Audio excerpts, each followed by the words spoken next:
Hello and welcome to tonight's journey back in time.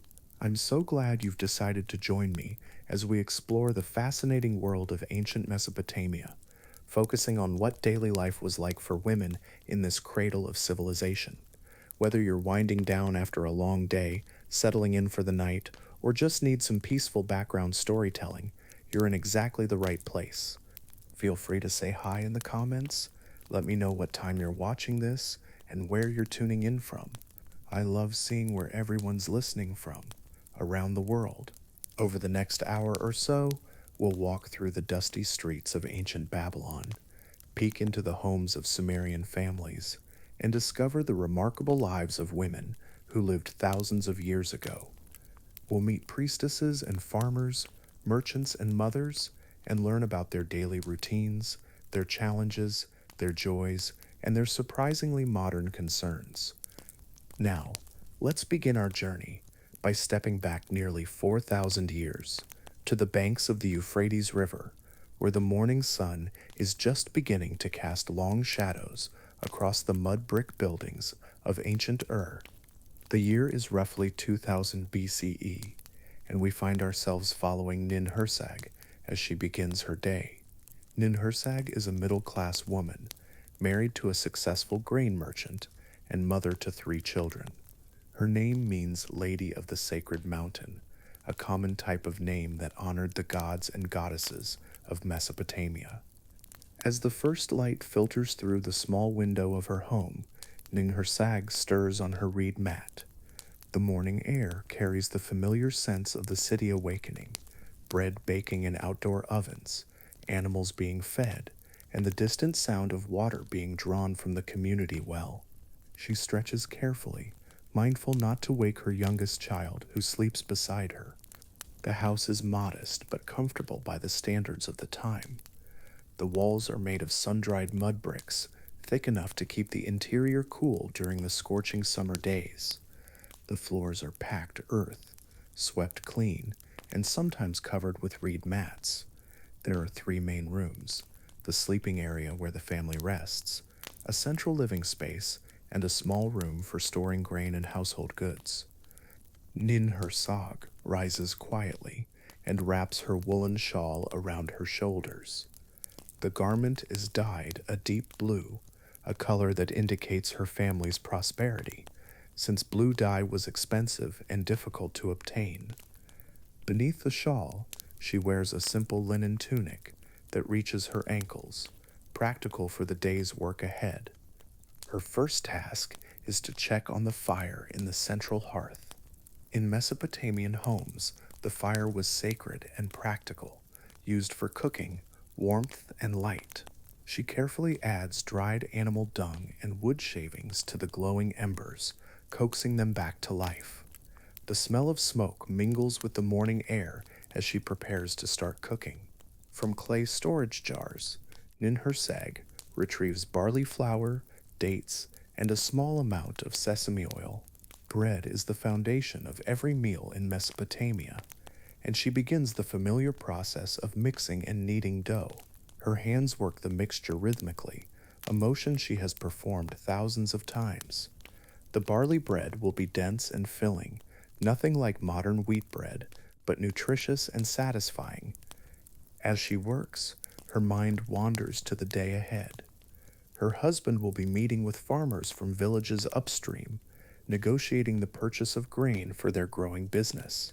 Her eldest son will spend the day at the temple school, learning to read and write cuneiform script on clay tablets. Education was valued in Mesopotamian society, though it was primarily reserved for boys from families who could afford it. Her 2 daughters will stay home with her, learning the skills they will need as wives and mothers. This isn't seen as limiting in their culture. Managing a household in ancient Mesopotamia required tremendous skill and knowledge.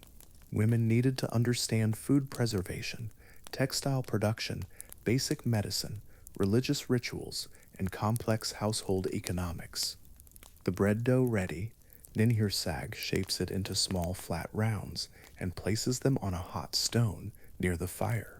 While they cook, she wakes her children gently, speaking to them in Akkadian, the common language of Babylon at this time. Her voice is soft and warm as she helps them dress and prepare for the day.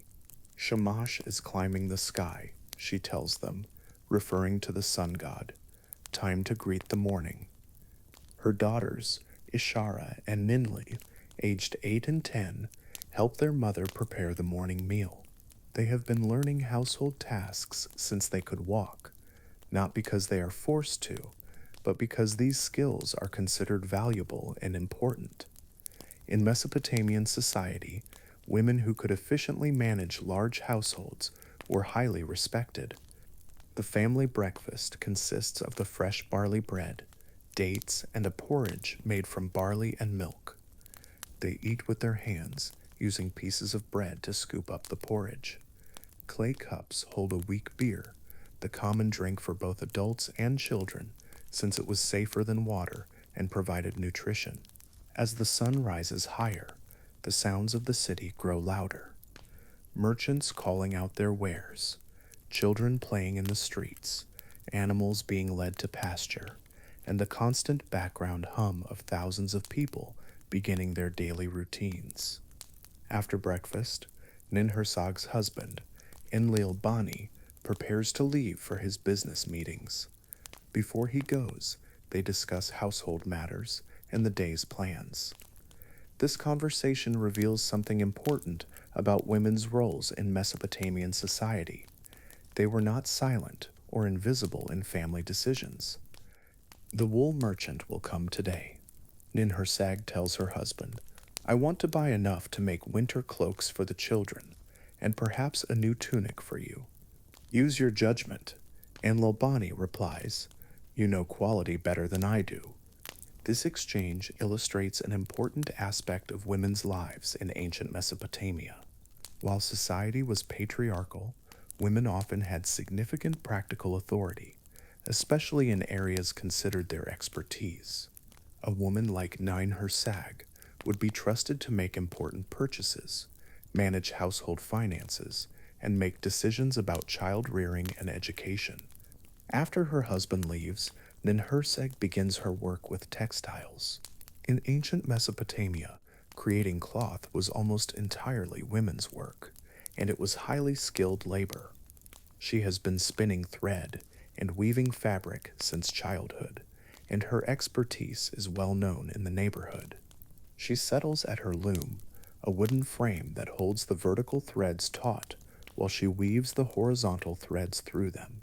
The loom is her most valuable possession after her jewelry. It represents not just a tool, but a source of income and creative expression. As she works, her daughters sit nearby with their own smaller projects. Ishara is learning to spin thread using a simple spindle, while Nanette practices weaving on a small practice loom. The girls chatter quietly as they work, and Ninhursag occasionally corrects their technique or offers encouragement. Remember, keep the tension even, she tells Nilil. Uneven thread makes weak cloth. The rhythm of weaving is meditative and peaceful. The shuttle passes back and forth through the threads with a soft swooshing sound, and gradually a beautiful piece of cloth emerges. Today, Ninhursag is working on a piece of linen fabric that will become a tunic for her youngest child. While she weaves, neighbors stop by to chat and share news. Social interaction is an important part of women's lives in Mesopotamian cities. Women form strong networks of friendship and mutual support, sharing information about everything from the best prices at the market to remedies for sick children. Tiamat, an older woman who lives nearby, arrives with her granddaughter. She brings news from the temple where she works as a cleaner. The high priestess is planning a festival for Inanna next month, Tiamat announces. She's looking for women to help prepare the ceremonial bread and beer. This news interests Ninhursag greatly. Religious festivals are major social events, and participating in their preparation is both an honor and an opportunity to strengthen community ties. The goddess Inanna is particularly important to women as she represents love, beauty, and fertility. I would be honored to help, Ninhursag replies. My beer is well regarded, and I know the proper rituals. The conversation reveals another important aspect of women's lives in Mesopotamia, their significant role in religious practices. While men dominated the highest levels of the priesthood, women participated actively in religious life as priestesses, temple workers, and ritual specialists. As the morning progresses, the wool merchant arrives as expected. He is a regular customer who trusts Ninhursag's judgment about quality. She examines his wares carefully, feeling the texture of different fleeces and checking for consistency in color and thickness. This batch is from sheep that grazed near the river, the merchant explains. The grass there makes the wool especially soft. Ninhursag nods, running the wool through her experienced fingers. She can tell immediately which fleeces will work best for different purposes. The softest wool will become undergarments and baby clothes, while coarser fibers will be used for outer garments and household textiles. The negotiation that follows shows another aspect of women's economic roles. Ninhursag is not just a consumer, she is a knowledgeable participant in the wool trade. She understands market prices, quality standards, and seasonal variations. Her decisions will affect both her family's comfort and their economic well-being. I'll take 3 fleeces of the river, wool and 2 of the hill wool, she decides. My price is reasonable considering the quality. The merchant agrees, and they complete the transaction using small pieces of silver weighed on a balance scale. Money as we know it doesn't exist yet, so trade is conducted with precious metals measured by weight. After the merchant leaves, Ninhursag prepares for her weekly trip to the main market. This is always an adventure, as the market is the heart of the city's economic and social life. She covers her hair with a veil, not because she is required to, but because it protects her from dust and sun and indicates her respectability. The market square is a bustling maze of stalls and temporary structures. Merchants from distant lands display exotic goods alongside local farmers selling vegetables and grains. The air is filled with the sounds of haggling, animals, and conversation in multiple languages. Ninhursag moves through the crowd with confidence, greeting people she knows and evaluating goods with a practiced eye. She needs to buy fish for dinner, fresh vegetables, and a new clay pot to replace one that cracked recently. At the fish stall, she selects several nice specimens from the Euphrates River. The fisherman knows her as a regular customer and offers her the best of his catch. Fish is an important source of protein in the Mesopotamian diet, and knowing how to select and prepare it properly is a valued skill. These were caught this morning, the fisherman assures her, still firm and sweet. Next, she visits the vegetable sellers, choosing onions, leeks, and some early melons. The produce is seasonal and local, as there are no methods for long-term food preservation. Mesopotamian cooks have become experts at making varied and flavorful meals from a relatively limited selection of ingredients. At the pottery stall, she examines water jars and cooking pots carefully. Good pottery is essential for food storage and preparation, and a cracked pot can ruin stored grain or let precious water leak away. She selects a well-made jar with smooth walls and a tight-fitting lid. The potter is a woman, which is not unusual in this trade. While men often do the heavy work of preparing clay and firing kilns, women frequently specialize in shaping and decorating pottery. The potter's skill is evident in the even walls and graceful curves of her work. This will hold water for many years, the potter promises. The clay is from the riverbank, very pure. As Ninhursag completes her shopping, she encounters her friend Ereshkigal, who is also doing her marketing. Ereshkigal is a widow who supports herself and her young son by brewing beer and selling it to taverns and private customers. Business is good, Ereshkigal reports. The tavern near the temple ordered 20 jars for the upcoming festival. Their conversation illustrates an important point about women's economic roles in Mesopotamian society. While marriage was the most common path for women, widows and unmarried women could engage in trade and business. Brewing beer was particularly common among women entrepreneurs, as it required skills that women typically learned in managing households. The two friends walk home together, balancing their purchases and discussing their children's progress in learning various skills. Education in Mesopotamia is practical and focused on useful abilities rather than abstract knowledge. Ishara is becoming quite good at spinning, Ninharsag mentions. Soon she'll be ready to learn dyeing techniques. My Marduk wants to learn the carpenter's trade. Ereshkigal responds, I'm trying to find him an apprenticeship. Back at home, Ninhursag begins preparing the midday meal. Cooking in ancient Mesopotamia requires considerable skill and planning, as ingredients must be combined carefully to create nutritious and appealing dishes from limited resources. She begins by preparing the fish, cleaning and seasoning them with salt and herbs. The cooking fire must be maintained at the right temperature, hot enough to cook food properly, but not so hot that it burns. She has learned to judge heat by holding her hand at different distances from the flames. While the fish cooks, she prepares a stew from barley, vegetables, and a small amount of meat. The pot bubbles gently over the fire, filling the house with savory aromas. Her daughters help by grinding spices and keeping the fire fed with fuel. The family gathers for their meal when Enlulbani returns from his morning business. The conversation over food is lively and informative, as family members share news and discuss plans.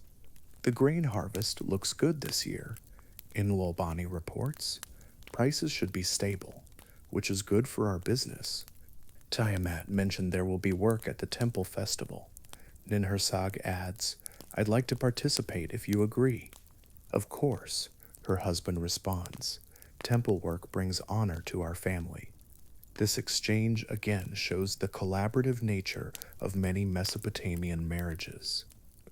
While husbands held legal authority, wives were often consulted on important decisions and had significant influence in family matters.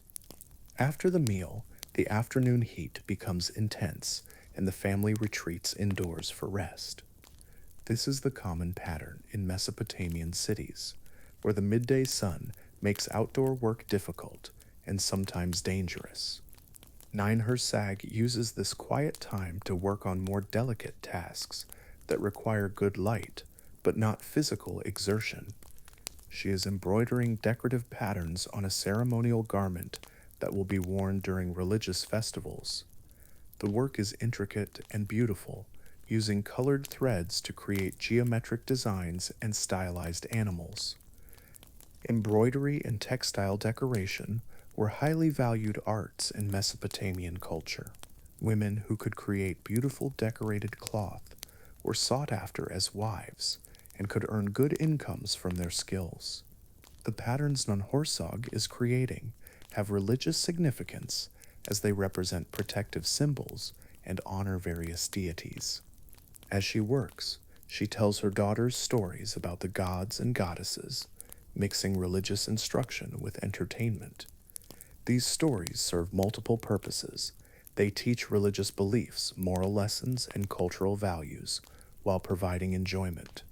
Long ago, when the world was young, she begins, the goddess Inanna decided to visit the underworld to see her sister Ereshkigal, who ruled there. The story of Inanna's descent to the underworld is one of the most important myths in Mesopotamian culture.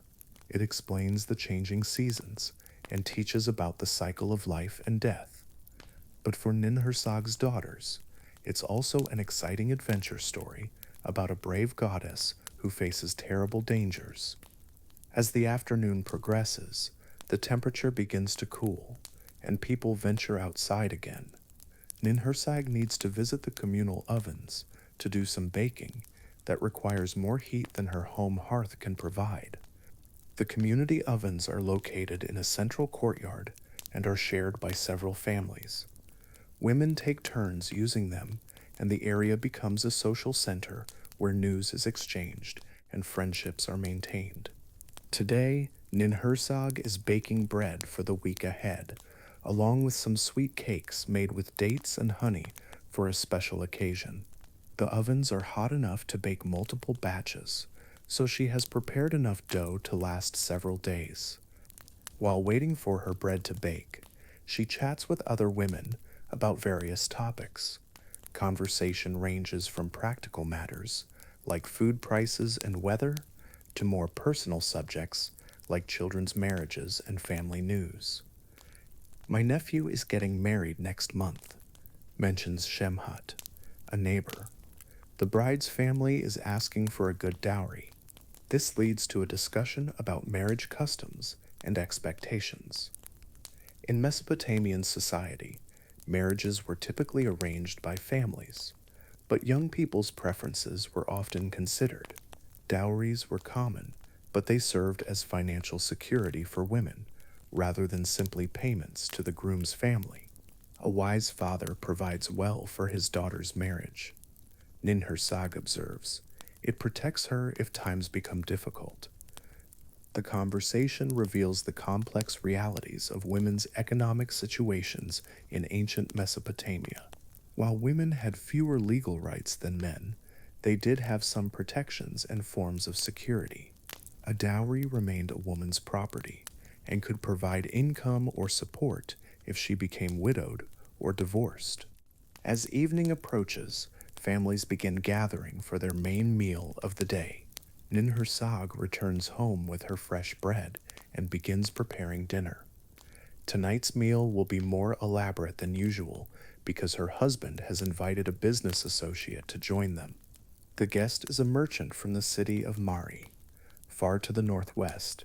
He brings news from distant places and exotic goods for trade. His presence gives the family an opportunity to learn about the wider world beyond their own city. Ninhursag prepares a feast that demonstrates her skills and the family's prosperity. There will be roasted lamb, fresh fish, several vegetable dishes, bread, beer, and honey cakes for dessert. The preparation requires careful timing and coordination to have everything ready simultaneously. Her daughters help with the cooking, learning by watching and participating. They observe how their mother manages multiple dishes, maintains the fire at different temperatures, and presents food attractively. These skills will serve them well in their own future households. When the guest arrives, he is welcomed warmly and invited to wash his hands and feet, a standard courtesy for travelers. The family gathers around low tables for the meal, sitting on cushions and rugs rather than chairs. The conversation during dinner is fascinating for its glimpse into the wider world of ancient Mesopotamia. The merchant describes the great palace at Mari, with its hundreds of rooms and magnificent decorations. He tells of trade routes that stretch from the Mediterranean Sea to the Persian Gulf, carrying goods and ideas across vast distances. In the Far Eastern cities, they make silk cloth, so fine it feels like water, he reports. But the journey to bring it here takes many months and is very dangerous. Ninhursag listens carefully to these descriptions, filing away information that might be useful for her textile work. She asks intelligent questions about different types of cloth and their properties, showing her expertise in the field. Do they use different types of looms in those distant places? She inquires. Yes, some use vertical looms like yours, but others have horizontal frames that produce different types of weave patterns. The merchant replies, impressed by her knowledgeable questions. After dinner, the family entertains their guest with music and stories. Ninhursag plays a small harp, while her eldest daughter sings traditional songs. The music is gentle and melodic, creating a peaceful atmosphere as the day winds down. The merchant contributes his own stories from the road, tales of dangerous river crossings, encounters with bandits, and the magnificent cities he has visited. These stories transport the family to distant places and times, expanding their understanding of the world. As the evening grows late, preparations are made for sleep. The guest is offered the honor of sleeping in the main room, while the family retires to their usual sleeping area. Ninhursag ensures that everyone has clean water for washing and that the fire is banked properly for the night. Before sleeping, the family performs their evening prayers, asking the gods for protection through the night and blessings for the day to come. Religion is woven throughout daily life in Mesopotamian society, providing structure, meaning, and comfort. May the gods watch over our house, Ninhursag prays softly. May they grant us health, prosperity, and peace. As the family settles into sleep, the sounds of the city gradually fade. Night watchmen call out the hours, and the occasional bark of a dog or cry of a baby punctuates the quiet. The rhythm of life continues, as it has for generations and will for generations to come. But our story doesn't end here, because women's experiences in ancient Mesopotamia varied greatly depending on their social class, the city where they lived, and the specific time period. Let's continue by exploring the life of a very different woman, one whose experiences show us another side of female life in this ancient civilization. Meet Hedu Anna, and yes, that is based on the name of the real Enhedu Anna, who was the world's first known author, whose name we know. Our Hedu Anna lives in the city of about 300 years earlier than Ninhursag, during the height of Sumerian civilization around 2300. Unlike Ninhursag, Hedu Anna is not a merchant's wife, but a priestess, one of the most powerful and respected positions a woman could hold in ancient Mesopotamia. She serves in the temple of Nana, the moon god, and her responsibilities extend far beyond simple religious duties. Hiduana's day begins before dawn, as temple duties require precise timing based on astronomical observations. She rises in her private chambers within the temple complex, rooms that are simply but elegantly furnished with a comfortable bed, wooden chests for her clothing and personal items, and a small shrine for private prayers. Her morning routine begins with ritual purification, washing her hands, face, and feet in water that has been specially blessed. She dresses in the finest linen garments, dyed in rich colors that indicate her high status. Over her tunic, she wears an elaborate shawl, decorated with golden threads and precious stones. The temple where Hedu Anna serves is one of the largest buildings in a massive structure built from thousands of mud bricks and decorated with colorful glazed tiles. It rises in stepped levels toward the sky, symbolizing the connection between earth and heaven. Her first duty is to oversee the morning offerings to Nana. This involves coordinating with other priests and temple workers to ensure that the proper rituals are performed exactly as tradition requires. The offerings include bread, beer, meat, and incense, all prepared according to ancient recipes and methods. As High Priestess, Heduana has administrative responsibilities that would surprise many people today. She manages the temple's extensive properties, including farmland, workshops, and storage facilities. The temple is not just a religious institution, but also a major economic center that employs hundreds of people. The barley harvest from the northern fields is ready, reports Ernanche, the temple's chief administrator. Where shall we store it? Put the best grain in the sacred storehouse for offerings, Heduana decides. The rest can go to the general granary for temple workers' rations. This conversation illustrates the practical authority that high-ranking priestesses wielded in Mesopotamian society. They made important economic decisions that affected many people's livelihoods and the temple's ability to fulfill its religious and social functions. Later in the morning, Heduana conducts classes for young women who are training to become priestesses. Education for girls in ancient Mesopotamia was rare, but those destined for religious careers received extensive training in reading, writing, mathematics, astronomy, and religious law. Today we will study the movements of the stars, she announces to her students. Understanding the heavens helps us know the will of the gods. The lesson takes place on the temple's highest platform, where students can observe the sky and learn to identify constellations and planetary movements. This knowledge was considered essential for priestesses because they were responsible for determining the proper timing of festivals and religious ceremonies. Hiduinat teaches her students to use simple instruments for measuring time and celestial positions. The sundial, water clock, and star charts were the basic tools of ancient astronomy, and learning to use them required considerable skill and practice. The moon will be full in 3 days, one student observes. Does this mean we should perform the fertility ritual then? Very good, Heduana approves. You are learning to read the signs correctly. The full moon is indeed the proper time for rituals honoring the goddess of fertility. This educational scene shows us another important aspect of women's roles in ancient Mesopotamia. While most women did not receive formal education, those who did often achieved high levels of knowledge and expertise in specialized fields like religion, medicine, and administration.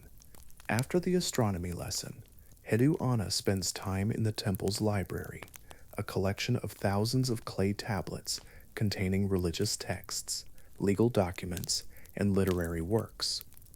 She is working on composing new hymns to honor Nana, a task that requires both religious knowledge and poetic skill. Writing in ancient Mesopotamia was done with a reed stylus on wet clay tablets. The cuneiform script was complex, with hundreds of different signs that could represent sounds, syllables, or entire words. Only a small percentage of the population could read and write, making literacy a mark of high status and education. Hiduinat's hymns are not just religious poetry, but also historical records that preserve information about current events, religious practices, and cultural values. Her work will be copied and preserved in temple libraries throughout Mesopotamia, ensuring that future generations can learn from her wisdom and artistry. As she writes, she carefully considers each word and phrase, knowing that these texts will be used in important ceremonies and may be studied by scholars for centuries to come. The responsibility is both inspiring and daunting. Great Nena, Lord of the night sky, she composes, your light guides travelers and brings peace to those who sleep. Grant your blessing to this city and its people, that they may prosper under your watchful gaze. The midday heat sends everyone indoors, but Heduana's work continues in the cool interior of the temple. She meets with petitioners who come seeking the gods' help with various problems. Some want prayers for sick relatives, others need guidance about business decisions, and still others seek resolution of legal disputes. A young woman named Nintud approaches nervously, carrying a small offering of bread and beer. She explains that her husband has been missing for several weeks, traveling on business to a distant city, and she fears something terrible has happened to him. Please ask Nana to watch over him and bring him home safely, Nandet pleads. I can pay for special prayers and offerings. Hiduana listens compassionately to the woman's concerns. As a priestess, she serves not only the gods, but also the community, providing comfort and hope to people facing difficult circumstances. Nana sees all who travel by night. She assures Nintud, I will perform the proper rituals and ask for his protection. But remember, travel is dangerous, and sometimes business takes longer than expected. Do not give up hope too quickly. This interaction shows another important aspect of priestesses' roles in Mesopotamian society. They served as counselors, mediators, and sources of comfort for people facing life's challenges.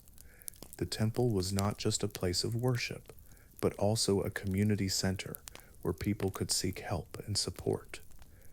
The afternoon brings a visit from the king's representatives, who come to discuss the upcoming New Year festival. This celebration is the most important religious event of the year, and its successful completion requires careful coordination between the royal palace and the major temples. His Majesty wishes to know if the temple is prepared for the sacred marriage ceremony. The royal messenger announces. All arrangements must be perfect to ensure the god's blessing for the coming year. The sacred marriage ceremony is a central ritual in Mesopotamian religion, symbolizing the union between the king and the goddess Inanna to ensure fertility and prosperity for the land. As high priestess, Hedu Inanna plays a crucial role in preparing and conducting this ceremony. Everything will be ready, she assures the messenger. The ritual garments have been woven, the ceremonial foods prepared, and the prayers written. The goddess will be honored properly. Planning major religious festivals was a complex undertaking that required months of preparation. Every detail had to be perfect, from the quality of the offerings to the timing of the ceremonies. A mistake could be seen as a bad omen that might bring disaster to the entire kingdom.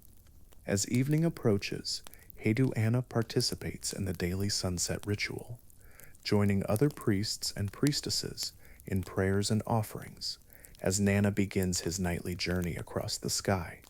The ceremony is beautiful and solemn, with incense burning and hymns sung in ancient Sumerian. The temple complex comes alive in the evening as workers light oil lamps and torches to illuminate the courtyards and sacred spaces. The flickering light creates a mystical atmosphere that enhances the sense of connection between the earthly and divine realms. After the public ceremonies, Heduanna retires to her private chambers for personal prayer and reflection. The life of a high priestess is rewarding but demanding, requiring constant attention to duty and unwavering dedication to the gods and community. She spends her final waking hours studying astronomical charts and planning the next day's activities. The responsibilities of her position never truly end, but she finds deep satisfaction in serving something greater than herself. Nana, Lord of Wisdom, she prays before sleep, guide my thoughts and actions tomorrow.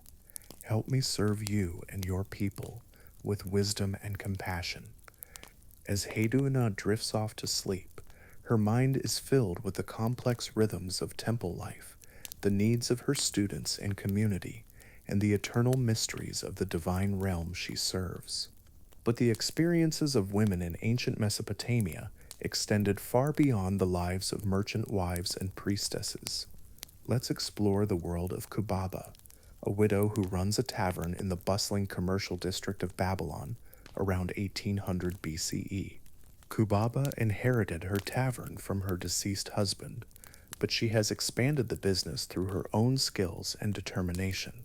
In Mesopotamian society, taverns were often run by women, as they were considered an extension of household hospitality and food preparation.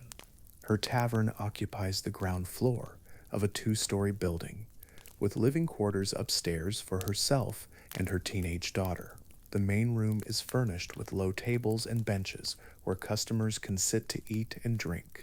Clay jars line the walls, filled with different types of beer, wine, and other beverages.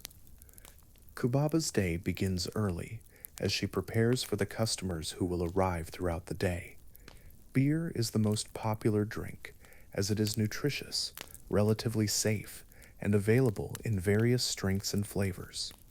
She brews several types herself, using recipes passed down through generations of women in her family. The brewing process requires skill, timing, and quality ingredients. Kubaba starts with barley that has been malted by soaking and drying to convert starches into fermentable sugars. She mixes this with water, adds yeast, and allows the mixture to ferment in large clay vessels. The dark beer is ready. She tells her daughter Shamash Ila, "We'll serve it today with the barley stew. The flavors complement each other well." Shamash Ila is learning the tavern business from her mother, acquiring skills that will allow her to support herself if she chooses not to marry or if she becomes widowed like her mother. The ability to run a successful business provided women with a degree of independence that was unusual for the time period. The first customers of the day are usually travelers who stayed overnight at nearby lodging houses. They want a quick meal and something to drink before continuing their journeys. Kubaba serves them bread, dried fish, and weak beer, providing the energy they need for travel. "The roads are muddy from yesterday's rain," one traveler reports. "It will be slow going to Sipper today. Be careful of the ford at the canal," Kubaba advises. "The water is higher than usual this season." These conversations with travelers provide Kubaba with valuable information about conditions throughout the region. Tavern keepers often serve as informal sources of news and communication as they interact with people from many different places. As the morning progresses, local customers begin arriving. These include craftsmen taking a break from their work, merchants conducting business over food and drink, and women who come to purchase beer to take home for their families.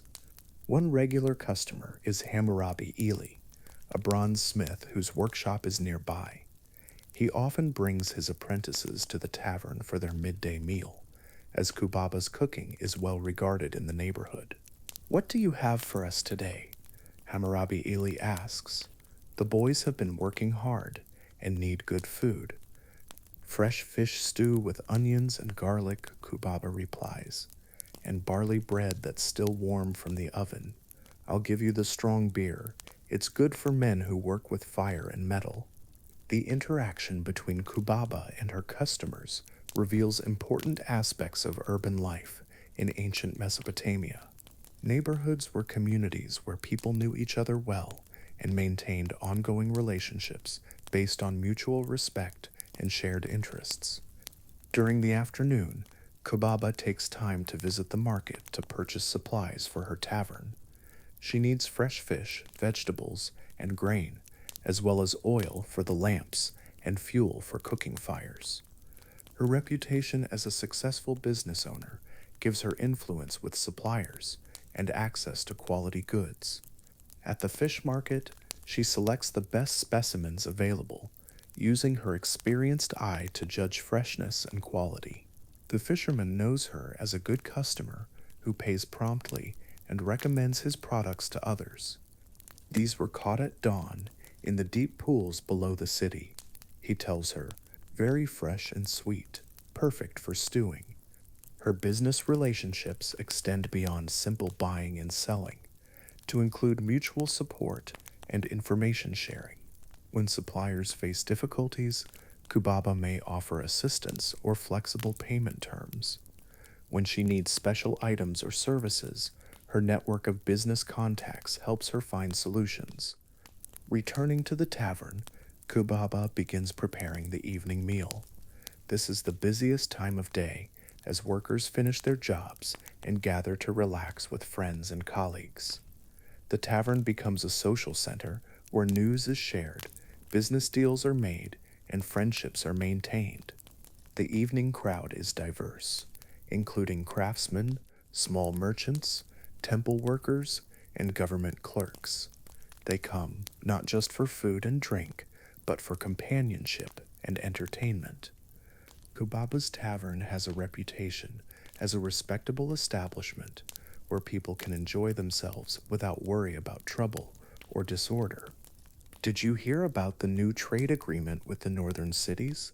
asks Enlobani, a grain merchant. "It should mean better prices for barley." That's good news for everyone, responds Sinliki Onnini, a scribe who works at the palace. Lower grain prices mean people have more money to spend on other things. Kubaba listens to these conversations while serving food and drink, staying informed about economic and political developments that might affect her business. Successful tavern keepers needed to understand the broader context of their community's life. As the evening progresses, some customers call for entertainment. Kubaba's daughter, Shamashila, has learned to play the lyre and sing traditional songs, adding to the tavern's appeal. Music and storytelling were important parts of social life in ancient Mesopotamia. Sing the song about Gilgamesh and Enkidu, requests a regular customer. It's been a long day, and that story always lifts my spirits. Shamash Ila begins the familiar tale of friendship and adventure, her clear voice carrying over the murmur of conversation. The story of Gilgamesh was already ancient by this time, passed down through generations of storytellers, and beloved throughout Mesopotamia.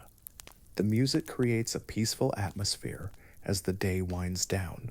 Customers finish their meals and drinks, settle their accounts, and gradually depart for their homes. Kubaba and her daughter clean the tavern and prepare for the next day's business. Before closing, Kubaba counts the day's earnings and records them on a clay tablet. Keeping accurate business records was essential for success, and many women in trade learned basic accounting skills. She measures the silver and copper coins carefully, noting any discrepancies or unusual transactions. "We did well today," she tells Shamash Ila. "The fish stew was popular, and we sold almost all the strong beer. Tomorrow we should prepare more of both." As mother and daughter retire to their upstairs living quarters, they discuss plans for expanding the business. Kubaba is considering adding rooms for travelers, which would provide additional income and serve a real need in the growing commercial district. "If we add guest rooms, we'll need more help," Shamash Ila observes. "Perhaps we could hire one of the neighbor women to help with cooking and cleaning." "That's a good idea," Kubaba agrees. "Successful businesses grow by providing better service and more opportunities for customers." Their conversation shows how women entrepreneurs in ancient Mesopotamia thought strategically about business development. They understood that growth required investment, planning, and often collaboration with others in their community. Now let's shift our perspective once more to explore the life of Shala, a young woman from a farming family living in a small village along the Euphrates River around 2100 BCE. Her experiences show us how the majority of Mesopotamian women lived, away from the cities and temples we've been exploring. Shalah's village consists of about 50 families who farm the fertile land created by the annual flooding of the river. The houses are simple structures made of mud brick and reeds, practical and comfortable but much less elaborate than urban dwellings. Her family's house has 3 rooms, a main living area where the family gathers for meals and evening activities, a sleeping area, and a storage room for grain, tools, and household goods. The walls are thick enough to keep the interior cool during summer heat and warm during winter cold. Shalah's day begins before sunrise, as farm work must be done in the cooler hours of early morning and late afternoon. She begins by milking the family's goats, a task that requires gentleness and patience. The goats provide milk for drinking and cheese making, as well as hair for weaving into cloth. "Easy, Nanette," she soothes one of the goats. "I know you're eager to join the herd, but we need your milk first." The goats are kept in a small enclosure next to the house overnight, protected from wild animals and thieves. During the day, Shalah's younger brother will take them to graze in the fields and along the riverbank. After milking, Shalah helps her mother prepare the morning meal for the family. Rural families eat simpler food than city dwellers, focusing on filling, nutritious dishes that provide energy for physical labor. Barley porridge, bread, cheese, and weak beer form the foundation of most meals. The family includes Shala's parents, her two younger brothers, an elderly grandfather, and herself. 3 generations living together was common in farming communities, as it provided security for the elderly and extra hands for farm work. The barley in the east field is almost ready for harvest, Shala's father announces over breakfast. We'll need to organize the neighbors for the cutting and threshing. Harvest time requires cooperation among all the village families, as the work must be completed quickly before the grain becomes overripe or weather damages the crop. This community cooperation is essential for survival in an agricultural society. After breakfast, Shala's main task is tending the family's vegetable garden. This plot of land behind the house provides onions, leeks, garlic, lentils, and other crops that supplement the family's diet and can be traded for goods they cannot produce themselves. The garden requires constant attention, watering, weeding, and protecting from insects and animals. Shala has learned to recognize the signs of plant diseases and knows natural remedies for common problems. This knowledge has been passed down through generations of women in her family. The cucumber vines are producing well this year, she notes to her mother. We should be able to preserve some for winter eating. Food preservation is a crucial skill for farming families, as they must store enough food to last through the winter months when fresh produce is unavailable. Shala knows how to dry vegetables, preserve meat in salt, and ferment grain into long-lasting porridge. While working in the garden, Shala often thinks about her future. At 17, she is approaching the age when most village girls marry and begin families of their own. Several young men in the village and neighboring communities have expressed interest in her, and her parents are beginning to consider marriage arrangements. Unlike urban marriages, which often involved complex negotiations about dowries and family alliances, village marriages were usually simpler affairs, based on mutual affection and practical considerations, like the compatibility of farming operations. Enlilbani's son Dumuzi has been asking about you, her mother mentions as they work together in the garden. His family has good land and a reputation for honesty. He's a kind young man, Shala replies thoughtfully, but I'm not ready to leave home yet. There's still so much I want to learn from you and grandmother. This conversation illustrates the different pace of life in rural areas, where young people often had more time to mature and prepare for adult responsibilities. Village families were generally less pressured by economic and social demands than their urban counterparts. As the morning progresses, Shala joins other village women at the communal well to draw water and share news. The well is the social center of the village, where women gather daily to collect water and exchange information. Nine Herzog's baby is sick with fever, reports one of the women.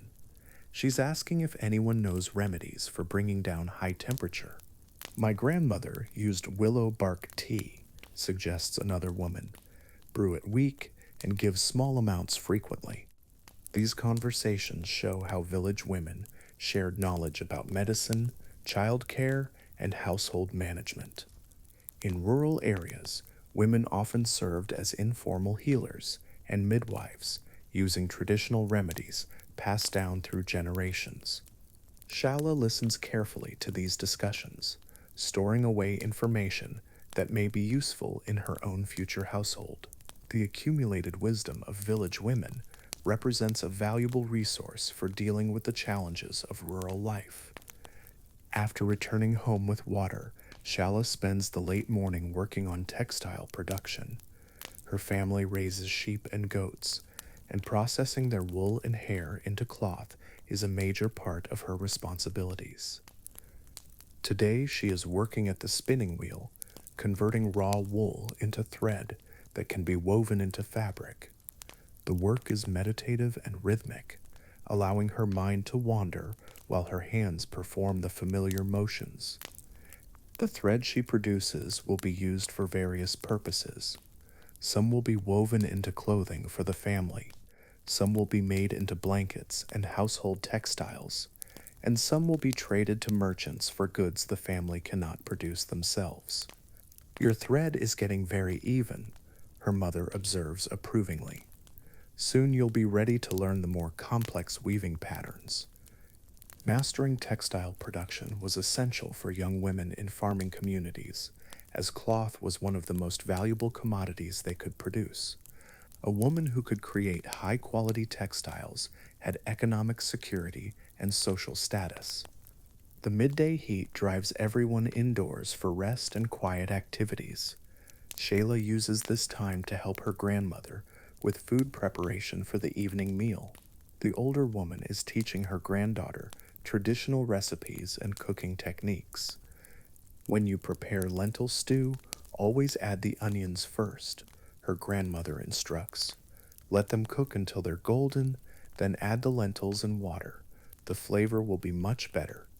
These cooking lessons are about more than just food preparation. They represent the transmission of cultural knowledge from one generation to the next. The grandmother is sharing not just recipes, but also wisdom about managing a household and caring for a family.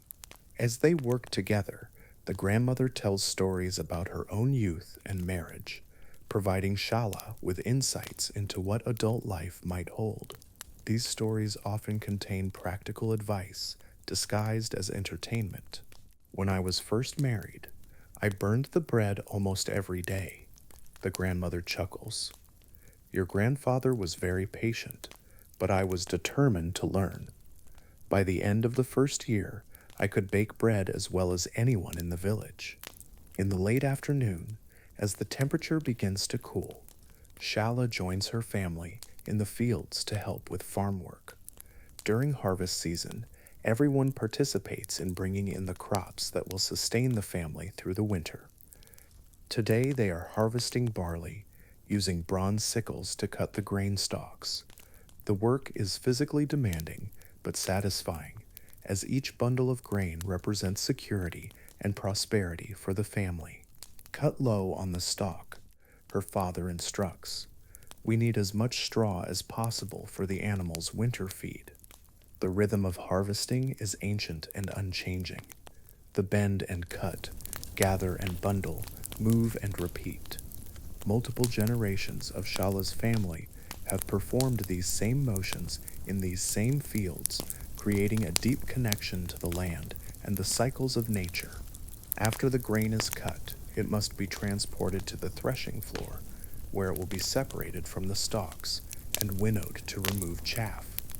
This work requires cooperation from several families, as the job is too large for any single household to complete alone.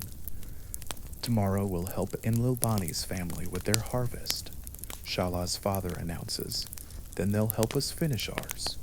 Working together makes the job easier for everyone. This reciprocal labor system was fundamental to rural life in ancient Mesopotamia.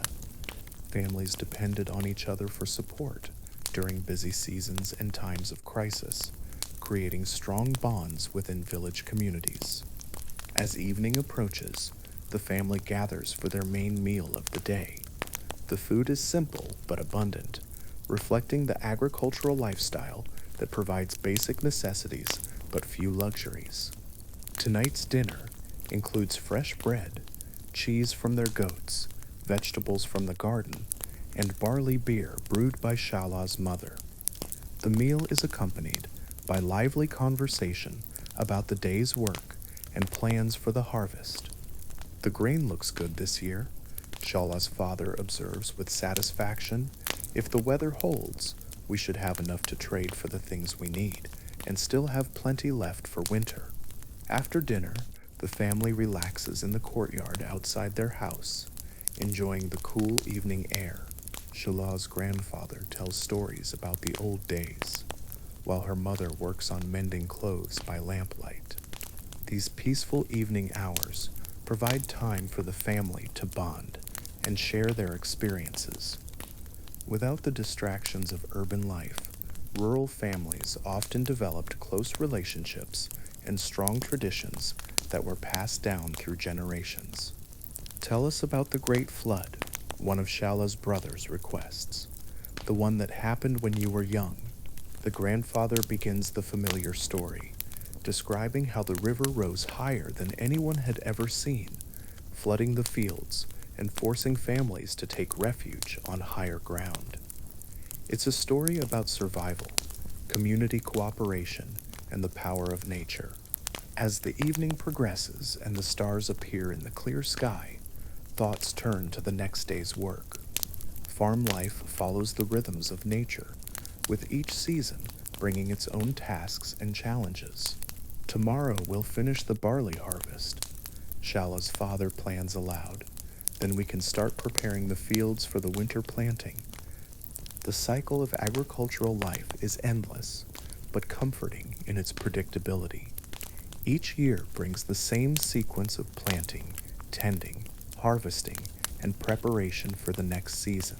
As the family prepares for sleep, Shala reflects on her life in the village.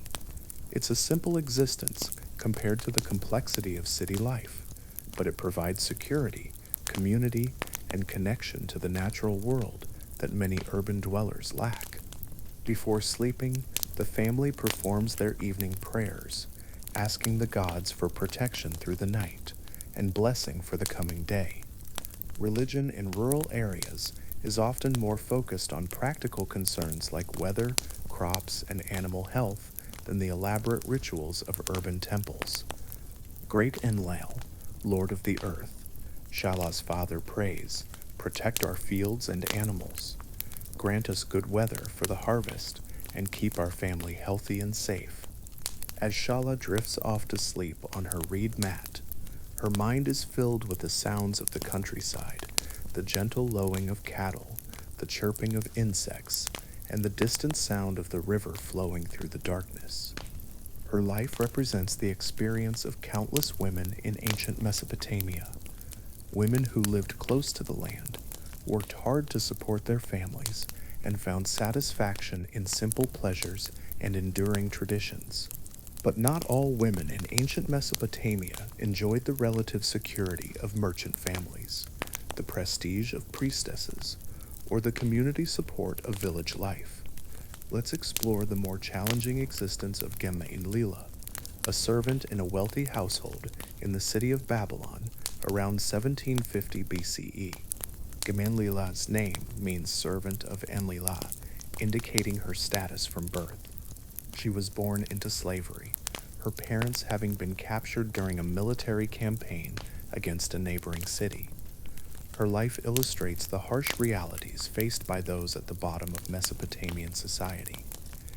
She works in the household of Shamash Hazir, a successful merchant who trades in luxury goods throughout the region.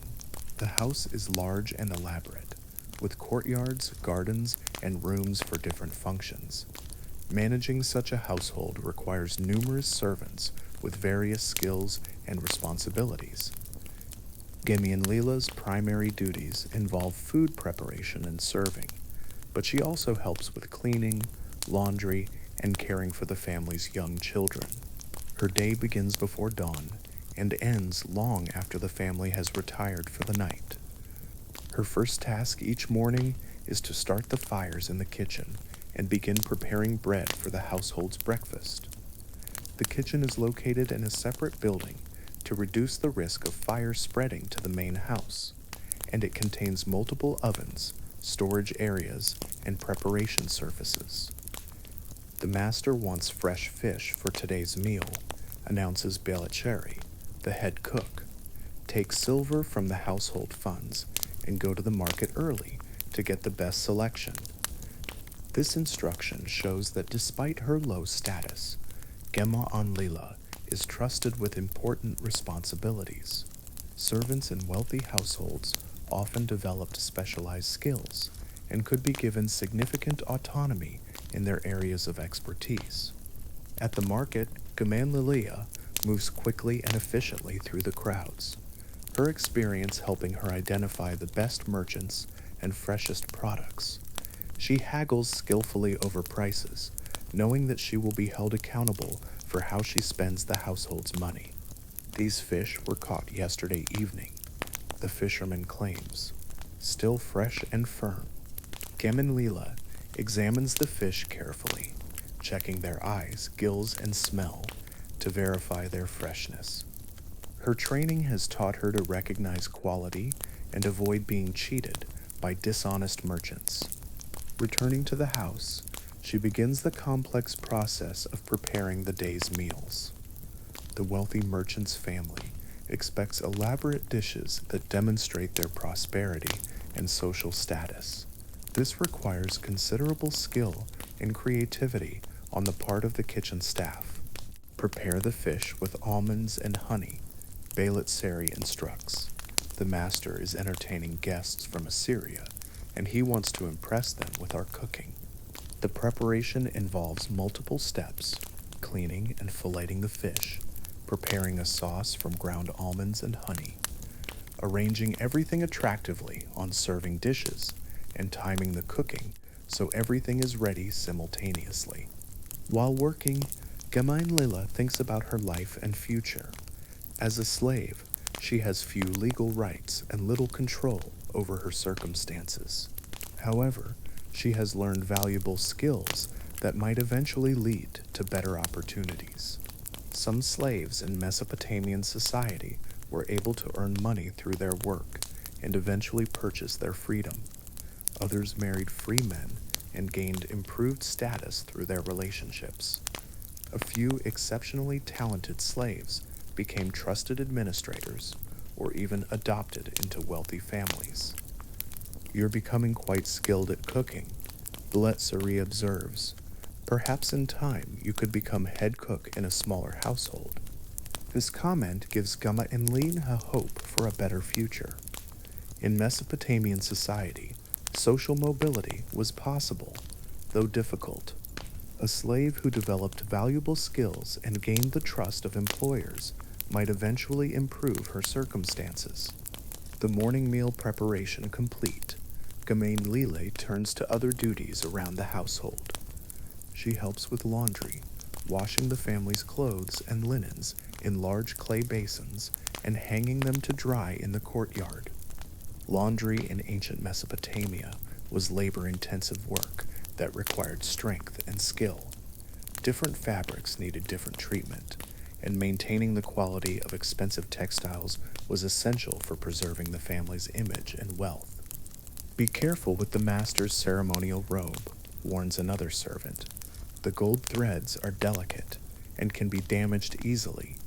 After laundry, Geminlila helps care for the merchant's two young children, playing with them, teaching them simple songs and games, and keeping them entertained while their parents attend to business matters.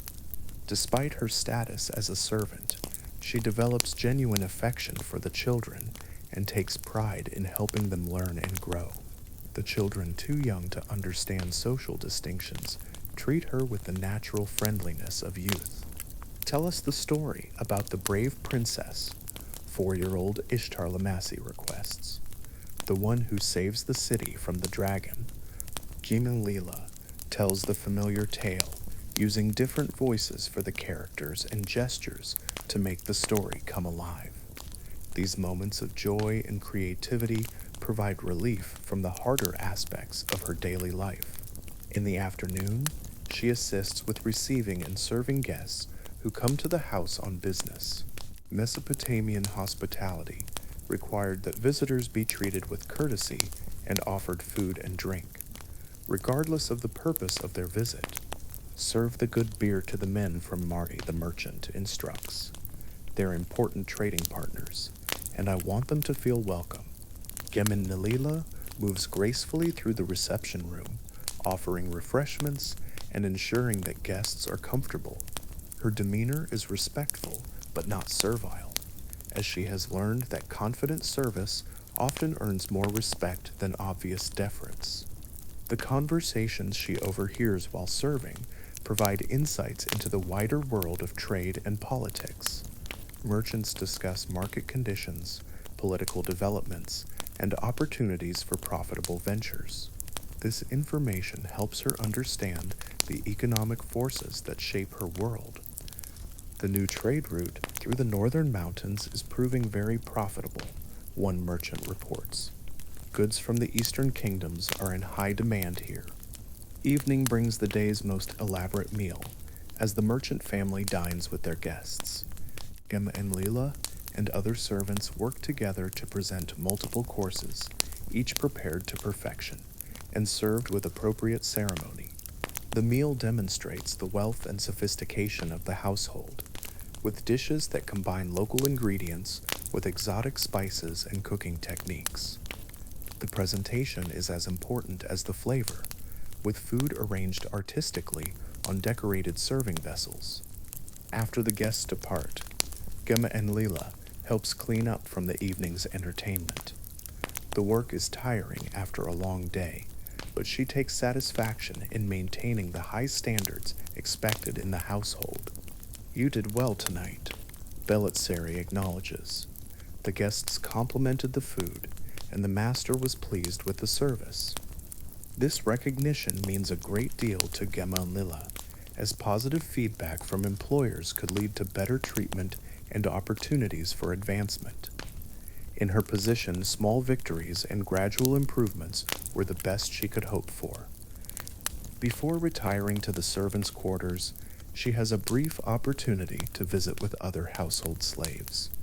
These conversations provide emotional support and practical information about life in the city and opportunities for improvement. "My cousin who works for the tax collector says they need someone skilled in food preparation," mentions another servant. "The pay is better and they treat their workers well." Such information networks were crucial for slaves and servants seeking to improve their circumstances. Word of mouth was often the only way to learn about better opportunities or more generous employers.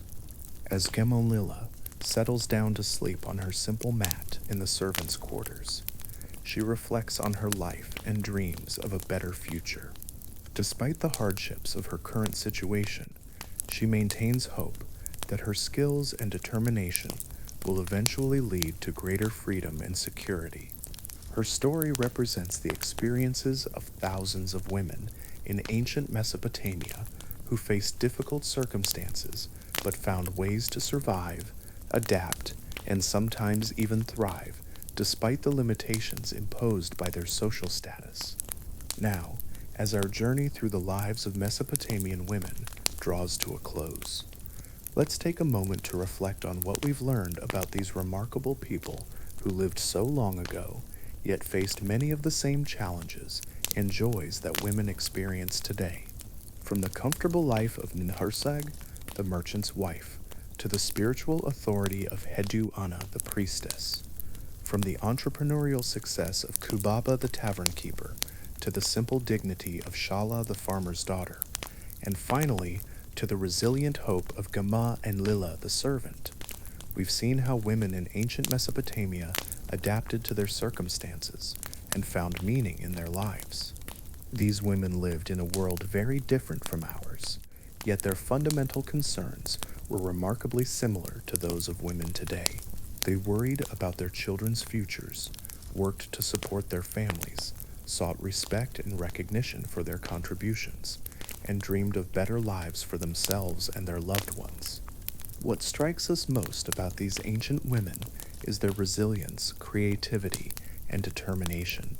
Despite living in a society that limited their legal rights and political power, they found ways to exercise influence, build successful businesses, contribute to their communities, and pass on their knowledge and values to future generations. The textile arts that provided both practical necessity and creative expression, the religious roles that offered spiritual fulfillment and social authority, the business skills that created economic independence, and the family relationships that provided emotional support. All these aspects of women's lives in ancient Mesopotamia remind us that human nature and human needs remain constant across time and cultures. Their stories also remind us how much we depend on each other, how communities are built through daily interactions of kindness, cooperation, and mutual support. Whether it was neighbors helping with harvests, friends sharing remedies for sick children, or business partners building trust through honest dealing, these women understood that individual success was inseparable from community well-being. As we conclude our journey back to ancient Mesopotamia, we can appreciate both how far we've come in expanding opportunities for women and how much we share with these ancient sisters. Their courage, wisdom, and determination continue to inspire us today, reminding us that the human spirit finds ways to flourish even in the most challenging circumstances. The sun sets now over the ancient cities of Ur and Babylon, casting long shadows across the ruins of temples and palaces. The voices of these remarkable women echo across the millennia, telling us that we are all part of an ongoing story of human experience, struggle, and triumph that connects us across time and space. Sleep well, knowing that you are part of this great continuity of human experience. This endless story of people trying to build meaningful lives, care for their families, and contribute to something larger than themselves. The dreams and hopes of ancient Mesopotamian women live on in all of us who strive to create better futures for ourselves and our communities. And so ends our journey to the ancient world, where we discovered that the fundamental experiences of being human, of being a woman, of caring for others, and seeking purpose and meaning in life remain constant across the centuries. May you find in their stories inspiration for your own journey, and may you sleep peacefully, dreaming of the timeless connections that bind us all together in the great human story.